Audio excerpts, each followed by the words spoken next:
Given that this is the time of year when we're all obsessed with our own weight, there may be no better time to talk about how doctors are obsessed with it too. Let the pandering begin. You gotta be so good that they can't ignore you, especially the ones that ain't done shit for you. Yeah, you know exactly what I mean. They stab you in the back and then they ask why you're bleeding. I don't trust words, I trust actions. I don't care what you heard, I'm not slacking. My name is Alan Roberts. This is Every Damn Day Fitness. Like, subscribe, click the notification over here. Share my videos. Thank you very much. That is Samantha B from Fully Frontal with Samantha B on TBS. I normally like her stuff. I normally find her kind of funny. I don't necessarily agree with everything she says, obviously, but I find her kind of funny. And I don't need to agree with people as long as the joke has good factual base and is funny and witty and intelligent. I normally like it, and she's no different. I did find this particular video, which is fair use YouTube, by the way, on her YouTube channel, very misleading and pandering and full of bullshit. The healthcare industry is endangering the lives of people who are obese by giving them critically inadequate care. What an opening statement as fact. I find it hilarious, by the way, that the two articles that she has shown, like the big ass articles, the titles and headlines, please do notice that, by the way, because she's making sure you want to see those titles. One is from September of 2018 article in the Huffington Post by Michael Hobbs. It's a complete opinion piece about how obese people can be metabolically healthy at a particular point in time. They acknowledge that cardiovascular disease and everything like that is obviously off the table because that is just prevalent in obesity.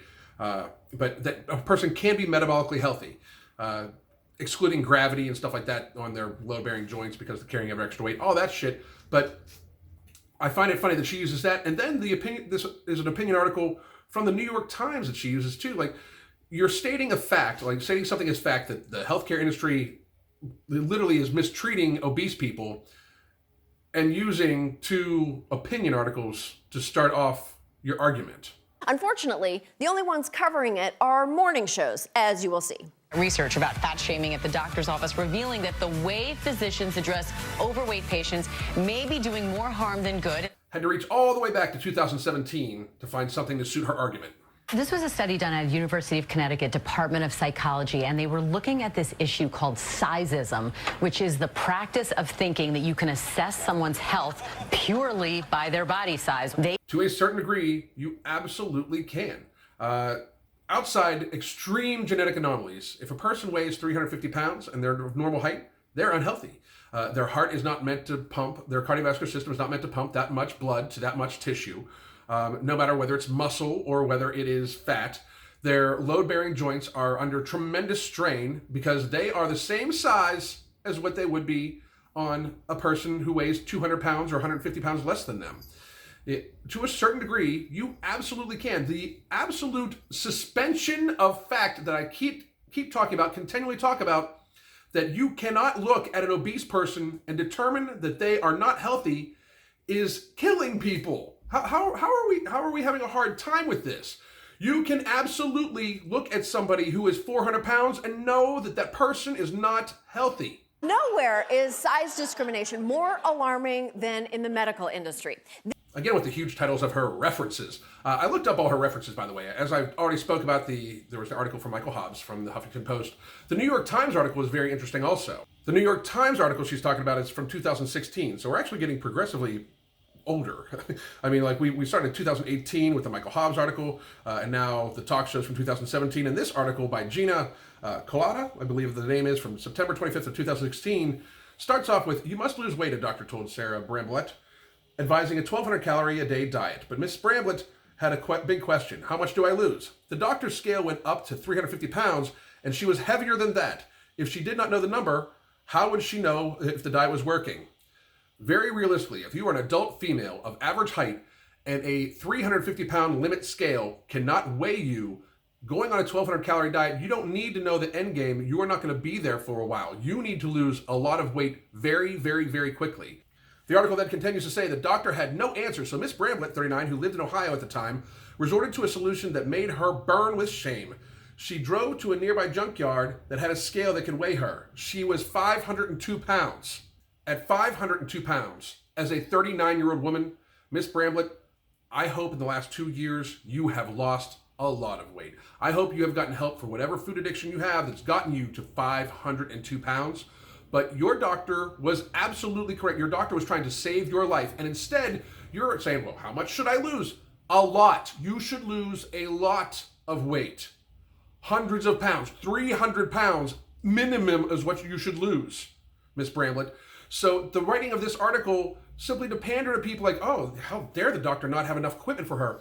Why should a doctor have a scale that goes up to 500 pounds? If you weigh 500 pounds, you need to go to a bariatric specialist that will have a scale that goes up that high. But your regular doctor, you are beyond that help. You really are. You're a 39-year-old woman, 502 pounds. First of all, how long has it been since you've weighed yourself?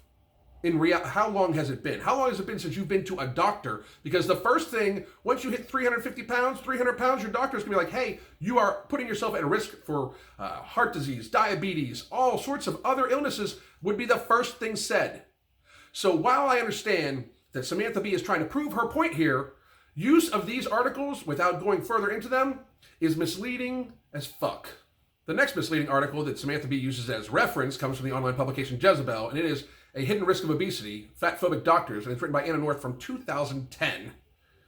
It states that doctors of all people should be objective, but like the rest of society, they can be fat-phobic, and overweight women may pay the price. It's written in the Huffington Post. I love how the opinion piece is now citing another opinion piece as its reference for Samantha B's opinion piece. Unfucking believable. A study last year found that more than 40% of doctors feel frustrated by obese patients, but feeling amongst doctors are not the only problem. Recent studies have found that a woman who is as little as 13 pounds overweight may receive less than optimal medical care. May. Women, and this is from 2010, by the way, women who are over 20 pounds on the wrong side of the scale are more prone to inaccurate diagnosis, have more trouble finding a fertility doctor to help with getting pregnant, and are less likely to receive early diagnosis and effective treatments for cancers. Now that is horrible, but please do continue to read. She links a January CNN article on the risks of misdiagnosis for overweight women, which may be higher than a woman with a lower BMI. One reason for this is that body fat can mask tumors and other problems. But another may be simple prejudice. It may be, I'm not even denying that, but as a fact, body fat can mask tumors. That is actual factual. The opinion based around it that Samantha B is basing her opinion on completely looks past the fact that misdiagnosis of cancer and things like that can be masked by body fat. Here's some shocking news that may change your life. Fat people are just like everyone else. Except that 3 to 5 times more shared healthcare costs is spent on them per capita per year than a person of a healthy weight. Except the fact that they are more prone to diabetes than a person with normal weight. Except the fact that they are way more prone to osteoporosis, types of cancer, heart disease.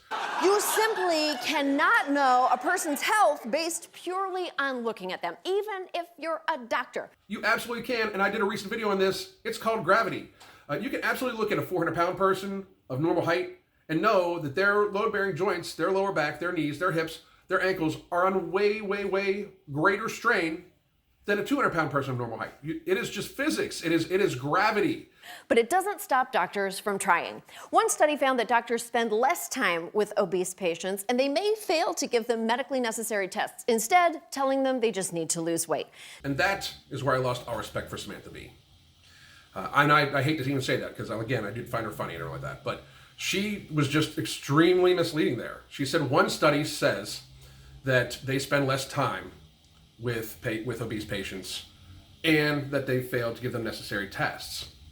Those are from two different complete things. Like, she's trying to state that one is a study, one is an actual study. This quote-unquote study says there are several mechanisms by which providers' attitudes may affect the quality of or potential for patient-centered care. First, primary care providers engage in less patient-centered communications with patients they believe to be less likely to be adherent. The information they got that from, by the way, was another study done on medical students, not on actual doctors. A common explicitly endorsed provider stereotype about patients with obesity is that they are less likely to be adherent to treatment or self-care recommendations, and they list off a bunch of things, also including dietitians, med students, or like that, not necessarily doctors, are lazy, undisciplined, weak-willed. Again, the doctors and dietitians are listed, or doctors, med students, and dietitians are listed in there. Second, primary care providers have less reported respect for patients with obesity compared to those without, 59-56, which is, again, medical students. Third, primary care providers may allocate time differently, spending less time educating patients with obesity about their health. For example, in one study of primary care providers randomly assigned to evaluate the records of patients who were either obese or normal weight, providers who evaluated patients who were obese were more likely to rate the encounter as waste of time, and it indicated that they would spend 28% less time with the patient compared to those who evaluated normal weight with patients. And again, that is listing off medical students. So I've always said, when you read a study, you really do need to read the whole study, and you need to look at where the information comes from. So while I understand that spending less time with obese patients is truly horrible, I'm not even saying that I'm not even discounting that there's a possibility that this is true. I'm saying where they got the information and how it was presented is very, very, very misleading, because she's saying doctors and they're talking about primary care. And primary care could be anything from a diet tech to dietitian, as included in that article, as included in that study. But then, while still under the guise of talking about an academic study, which is not even that academic, she discusses how doctors aren't giving the proper tests or care by referencing the New York Times article that we talked about Sarah Bramblett before, who weighed herself at a junkyard weighing 502 pounds because her doctor didn't have a scale for her. And that article does go on the list that oftentimes MRI machines and CT scans are not big enough to house people over 350 pounds, but that's because you're over 350 pounds.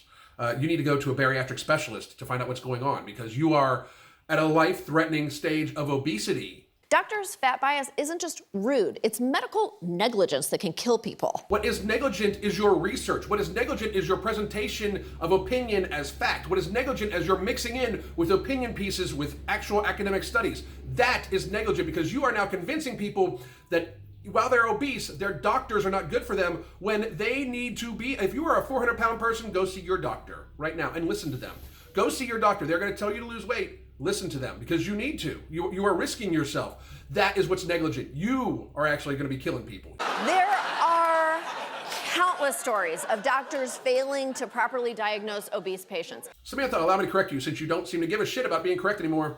There are countless of cases of doctors misdiagnosing people of all sizes. People of all sizes. Why are you being so, size discriminate? In Virginia, a woman complained to her orthopedist about an ache in her hip. He diagnosed her with something called obesity pain without ever examining her. She later learned she had scoliosis, a condition not caused by obesity.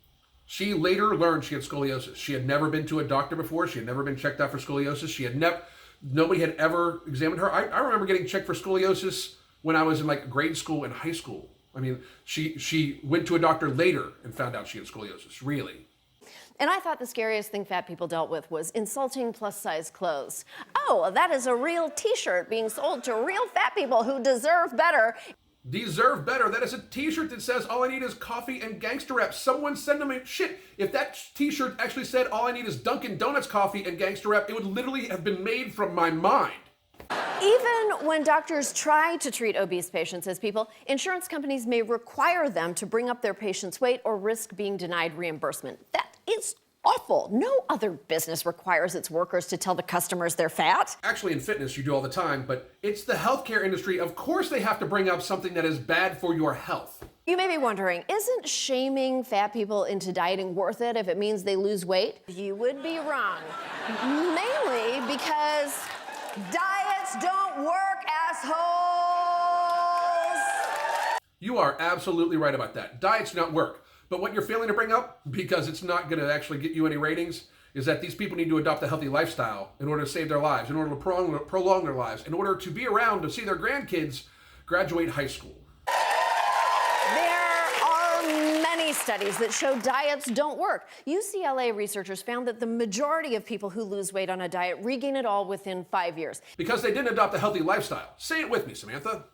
Bad treatment discourages patients from seeking care. Obese women are more likely to delay mammograms and pap smears, which is partially responsible for the fact that they're more likely to die from breast and cervical cancers. Out of an entire bit of misleading people with half-truths and jumbled up information and things put into the context of their study when they're actually just an opinion piece, that was some serious bullshit right there, Samantha. Some serious bullshit. It's partially responsible because they don't go get treatment. Well, it's also because, according to Cancer.org, obese and overweight women are 2 to 4 times more likely to get endometrial cancer and are 20 to 40% more likely to get breast cancer after menopause. That's why. The pandering of this entire bit is fucking dangerous. I found it to be completely dishonest. Completely. This was set up to literally get ratings for her. That's it. This was set up to, yes, we're obese. We're obese women and we are okay. Stand behind us. Listen, I am not trying to be mean to anybody. I am absolutely not. As a matter of fact, you should be mad at Samantha B, not mad at me. If you're an obese woman and you think I'm the one being mean by telling you that you need to lose weight, you should not be mad at me. I am trying to help you avoid having endometrial cancer. I am trying to help you avoid having breast cancer. And if you're an overweight dude, the list of cancers that you have can be found at cancer.org also, and I highly suggest that all of you look up obesity and chronic illnesses and your increased risk if you are going to be obese and just think everything's okay. Please do that. I will gladly tell you the harsh truths that people like her, who just want to pander to you so you can watch their show, won't tell you. And that's just my 2 cents in the matter. My name's Alan Roberts. Hit me up on Instagram at EverydamnDayFitness. Hit me up on Twitter at EverydamnDayFitness. Also on Facebook at EverydamnDayFitness. And on my internet at EverydamnDayFitness.net. God damn.